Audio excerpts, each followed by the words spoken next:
Saya ke Pak Setio. Pak Setio, tentu ada catatan bahwa mereka yang melakukan teror ini, mereka yang mau melakukan teror, mereka yang sudah melakukan teror, banyak dari kalangan menengah ke bawah. Lalu ada pertanyaan bagaimana mungkin mereka bisa mengakses internet, situs-situs radikal yang kemudian, situs radikal yang banyak dari situs radikal ini diblok. Artinya mereka harus punya kemampuan khusus untuk membuka blok itu. Ya, Mas Aiman. Bahwa tadi sudah disebutkan oleh Mas Ridwan tentang orang yang akan masuk ke akun-akun tersebut pasti ada verifikasi. Nah, saya hari ini hasil analisis saya curiga bahwa ada orang-orang tertentu yang semacam tutorial atau mentoring memberikan petunjuk-petunjuk. Oh, artinya dia tidak sendiri, Pak? Kalau dikatakan dia lone wolf sendirian, sebenarnya tidak sendiri? Pada saat mereka masuk itu ada yang memandu. Oke. Pada saat mereka sudah memasuki pada akun tersebut dan sudah mulai berinteraksi, mereka sendiri-sendiri, Mas. Apa yang disampaikan tadi, macam franchising terorisme, kalau kita lihat di space juga kan, franchise itu tidak langsung otomatis, kita pasti ada staff-nya, ada yang mengurus. Kemudian nanti setelah kita jalan, kita sendiri. Saya agak mendengar putus-putus suara Pak Setio, saya sementara akan beralih ke Pak Ridwan.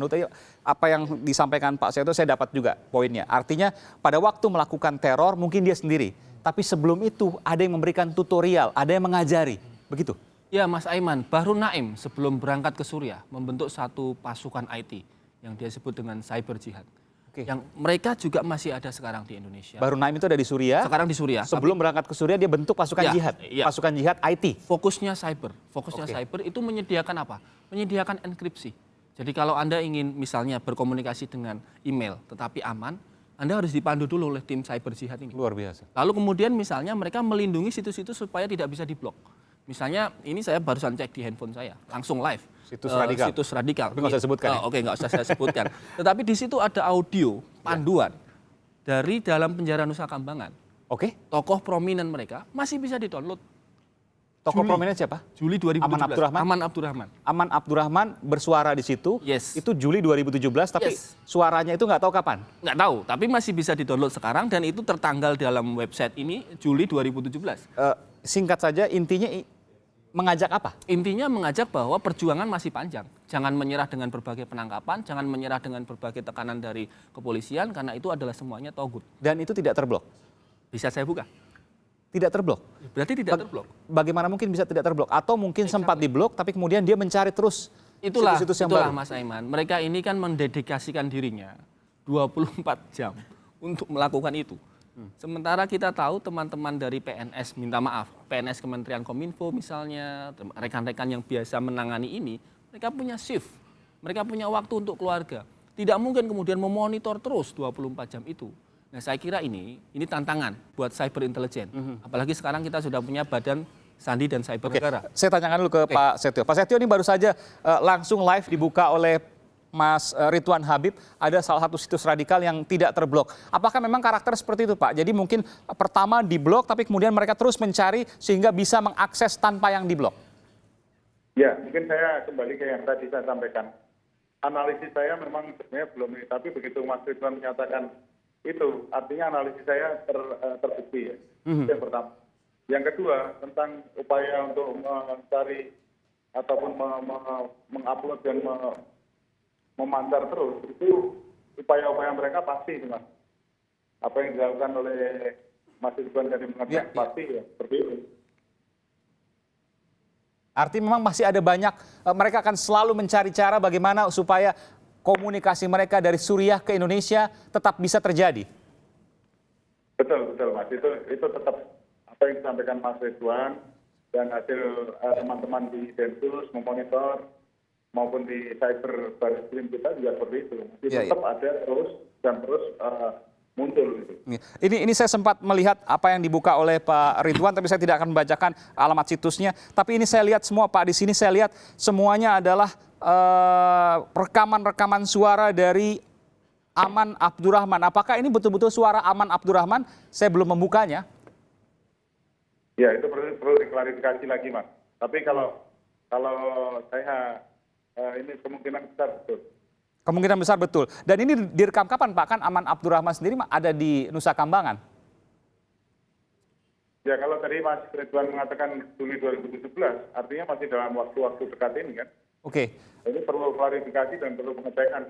Iya, memang ini sungguh sangat sederhana situsnya, tapi kemudian isinya hanya berisi tentang rekaman-rekaman dari Aman Abdurrahman. Itu disebutkan sebagai ustadz bahkan ya, karena mereka menganggap sebagai pimpinan mereka. Betul. Mas Ridwan, apa yang Anda bisa ceritakan dari situ, Mas? Apa yang bisa disampaikan, bukan isinya, tapi bagaimana kemudian ini memunculkan bahwa ini mudah sekali untuk membuka itu? Ya, bahwa dinamis sekali kelompok-kelompok pro terorisme dalam hal ini di Indonesia adalah JAD, yang amirnya adalah Aman Abdurrahman. Mereka selalu memperbaiki diri, Mas Aiman. Tadi yang saya sampaikan. Dan itu valid, itu adalah Aman Abdurrahman? Ya, valid. Saya sudah kapan direkamnya dan lain sebagainya, kita nggak tahu. Ya. Kalau yang dilakukan dia selalu begitu. Dia melakukan rekaman, lalu kemudian ada orangnya membawa keluar, lalu diupload. Anda melihat bahwa ini rekaman yang baru atau rekaman yang memang sudah lama bertahun-tahun sebelumnya? Kalau tadi sempat sebelum live ini kami dengarkan, itu baru. Karena dia menyoroti mekanisme serangan-serangan yang terjadi di Suriah.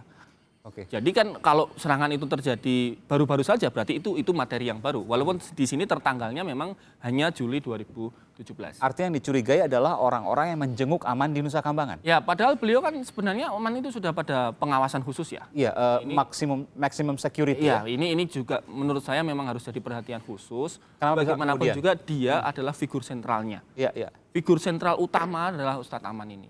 Dan anggotanya di Indonesia ini jumlahnya kira-kira hampir 1.000 orang. 1.000 orang. Ya, informasi yang didapatkan dari Mabes Polri, betul Pak Santi, koreksi Pak Setio ketika ada yang salah dari pernyataan saya, ada 600 yang terafiliasi dengan ISIS, di mana 290 berada di Indonesia dan 83 buronan. Betul Pak? Mungkin kami perlu cek lagi ke Densus itu nanti. Oke. Saya belum mendapatkan. Oke.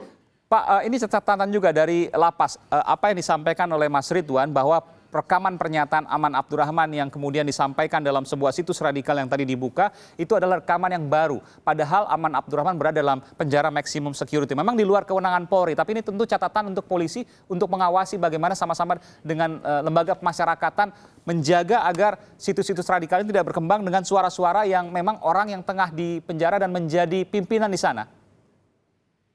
Ya, saya setuju Mas Aiman. Nanti akan kita lakukan. Kita dorong kawan-kawan dari Densus 88 maupun dari Barreskrim Polri itu bekerja sama dengan Lapas untuk mencegah dan sampai terjadi disimulasi informasi yang sangat merugikan. Pak Setio, apa yang Pak Setio dapatkan ketika, ini saya sungguh terkejut juga ketika melihat bahwa ini ada suara baru dari seorang yang tengah di penjara, namun dalam level maximum security, tapi bisa melakukan proses radikalisasi terhadap siapapun yang membuka situs itu dan tidak diblok. Ya, Mas Aiman, tentu kita akan kerjasama dengan stakeholder yang lain, baik Kementerian Kominfo maupun Badan Cyber dan Densus 88 akan kerjasama untuk mengecek itu. Baik. Terima kasih Pak Setio Wasisto, Kepala Divisi Humas Polri, Inspektur Jenderal Polisi.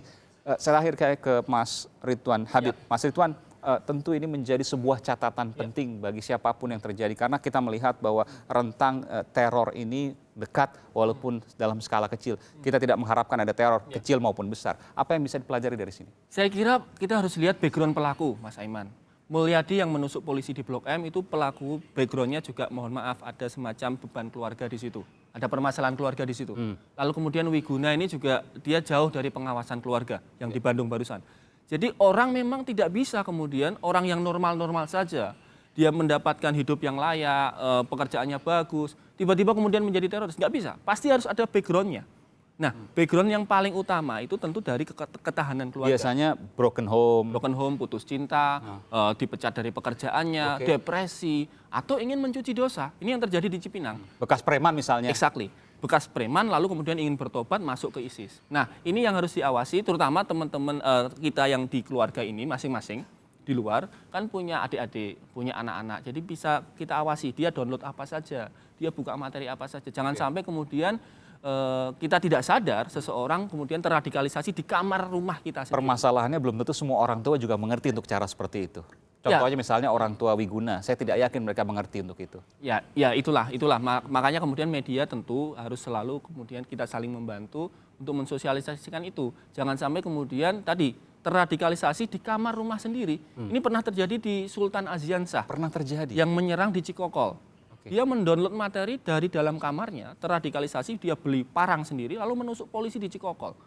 Materi ISIS. Nah, ini terradikalisasi di kamar rumah sendiri. Nah, saya kira orang tua terutama ya, orang tua kita awasi adik-adik dan anak-anak kita jangan sampai kemudian gadgetnya, laptopnya, desktopnya itu berisi dengan konten-konten seperti ini. Jadi konten berbahaya bukan hanya konten-konten yang selama ini kita tahu, konten pornografi misalnya, Ya, tapi betul. juga konten yang menurut mungkin orang tua, oh ini lihat pelajaran agama, tapi ternyata tidak. Harus Itu adalah hati-hati. situs-situs Ya, harus radikal. dilihat dulu. Ya.